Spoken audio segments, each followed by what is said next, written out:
अजून किती सोसावं लागणार हेच सतत डोक्यात येत असतं ना. पुरता कंटाळून गेलायस ना. आता तुझी ही सुद्धा समस्या मिटवतो बघ. मी निव्वळ त्यांचीच प्रश्नपत्रिका कठीण काढतो जे त्या परीक्षेस पात्र असतात. त्यामुळे तुझी प्रश्नपत्रिका जर तुला कठीण जात असेल तर तू त्या जीवन परीक्षेस पात्र आहेस म्हणूनच. मला माहिती आहे तुला या वेदना असह्य होत आहेत, पण त्यातून गेल्यावर तुझ्यासारखा कणखर सोशिक यापुढे कोणीच नसेल बघ.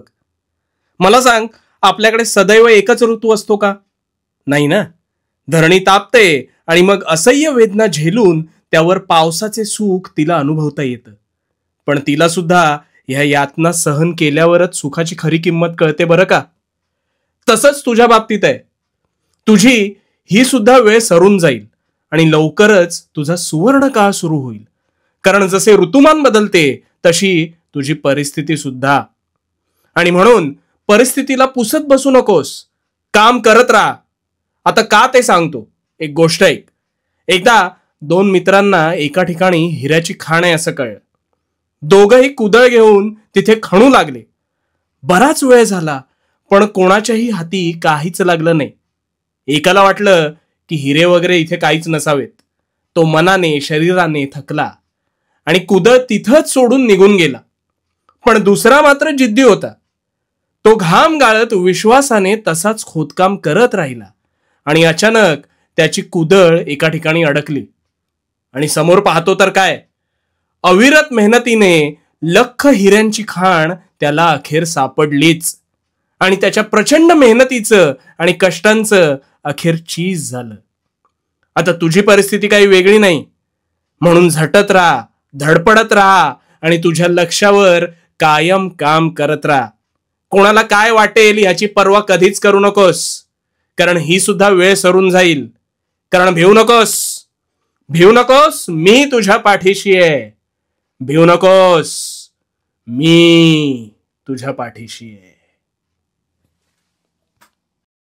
तुला प्रश्न पडतो ना, मी आधीच का सगळं नीट करत नाही, का एवढं दुःख तुझ्या वाट्याला येतं? आज तुझे सगळे प्रश्न सोडवतो बघ. खऱ्या गोष्टींची किंमत ही परिस्थितीशी झगडूनच कळत असते. नियतीचा, या सृष्टीचा आणि माझा एक नियम कायम लक्षात ठेव. योग्य समयी सगळं योग्य होईलच, तोवर तुझी परीक्षा असते. शेतकरी धान्य पिकवतो त्याआधी त्याला जमीन नांगरावी लागते, त्यात बियाणं पेरावं लागतं, खत पाणी घालावं लागतं आणि प्रचंड घाम गाळल्यानंतर त्याच्या हाती पिकाचे मोती लागतात. कष्टाशिवाय या सृष्टीवर कोणालाच काही मिळालं नाही आणि मिळणार पण नाही, कारण हा माझ्या नियतीचा नियम आहे. अगदी खेळाडू असो, कलावंत असो, व्यावसायिक असो, सगळ्यांना कष्टाचा घाम हा गाळावा लागतोच. आणि ह्या परिश्रमातूनच मोती फुलतात. हे परिश्रम घेत असताना जो माझ्या सगळ्या कसोट्या न थांबता अविरत झगडून पार करतो ना, तेव्हाच त्याला अपेक्षित सुवर्ण क्षण गवसतो.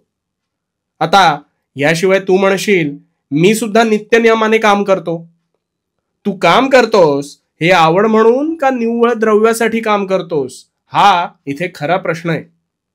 काम करत असताना तुला सगळे दिवस जर सारखे वाटत असतील, त्या कामात, तिथे कष्ट करण्यात तुला जर हर्ष मिळत असेल, तरच तू योग्य दिशेने काम करतोस.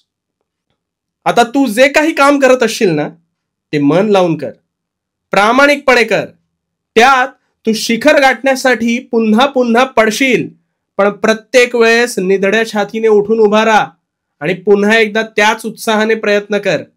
ह्या कसोटीवर खरा उतरलास ना की तुला अपेक्षित मार्ग दिसेल. आता तू म्हणशील, काही लोक अर्धवट वाटेने चालतात आणि प्रचंड पैसा आणि ऐशोआरामी जीवन जगतात. लक्षात ठेव, माझा नियतीचा फेरा हा कुणालाच कधी चुकलेला नाही. त्यामुळे तू फक्त प्रामाणिक राहा. वेळेआधी आणि वेळेनंतर कधीच कोणाला काही मिळालं नाही आणि मिळणार सुद्धा नाही. सगळ्यांना न्याय समान आहे, म्हणून भिवू नकोस. उठ, उठ, पुन्हा एकदा उठून उभा राहा. मी तुझ्या पाठीशी आहे. भिवू नकोस, मी तुझ्या पाठीशी आहे.